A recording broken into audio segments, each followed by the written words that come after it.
Hello and welcome to another Empyrion guide. I'm sorry for the long delay, videos will be published a lot more frequently from now on, I swear. But let's go, today I'll show you how I've built the Vespucci, a level 10 starter CV. What you see at the moment is how the final product looks like, so let's go back and start from the beginning. I started out with the general shape. To preserve resources, I decided to keep the thrusters on the outside. That makes the ship more susceptible to critical damage, but lowers resource requirements because you have to build less hull blocks. Since this should be an affordable vessel, resource requirements are quite important. I went with a triangle shape with thrusters attached at the rear portion. 2 blocks of room height is enough for most smaller capital vessels, so I filled the floor with blocks and then started creating rooms. This way you have A, not to care about lighting while you plan and build, and B, a good overview of the connections between the different sections of the ship.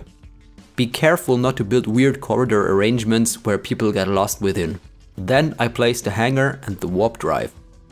They are the most bulky parts of the ship and therefore should be placed first. If there's not enough room for the rest of your stuff afterwards, you need to expand your hull or start over from scratch.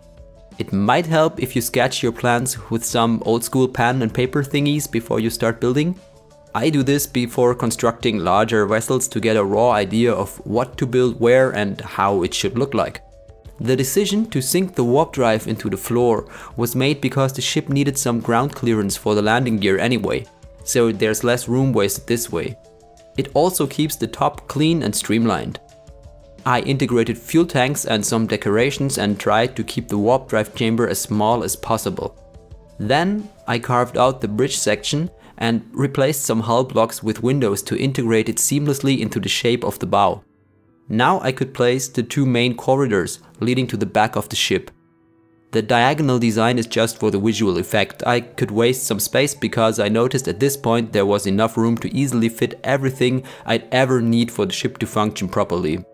Then I placed the generators. They hang from the ceiling because they are quite big and take away lots of space otherwise. With this done, I created a little cargo area inside the hangar and placed the O2 tanks.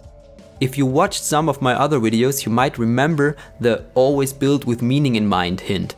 So I created some kind of mounting for the tanks which also separate the hangar but still allow to see the warp drive through the glass wall. That allows easier navigation within the ship for new players not familiar with the interior.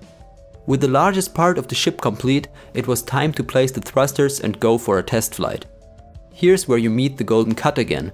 It's an old design technique to create harmonic proportions. Just Google it, it's quite easy to understand and to apply. And there we go, main thrusters are completed and separate from the rest of the hull. Easy to build and to maintain. Don't forget some decorations like those nice fuel tubes between the rear thrusters. Once you're done with the thrusters, place some armor to protect them at least a little bit. I decided to go with thin hull blocks and styled them like some kind of fins to add a distinct look to the ship. Since it already looks like a little bit like a jellyfish, you can't go wrong with some nautic design elements. Just don't make them too obvious. Now a landing gear was needed, which I just built from some sloped blocks. As long as we don't have retractable gears, I would not recommend to put the ugly ass monster gears available at the moment on any ship. And there we go, ship is done. Now all you need to do is to place RCS devices for turning and take it on a test flight. If it handles well, start with the rest of the interior construction and paint it afterwards. If it doesn't, add more thrusters and RCS devices until it does. Make sure it has some reserves because it will only get heavier while you are adding more stuff on the inside. So that's it for today. You can get the ship on Steam Workshop, just check the links in the description below.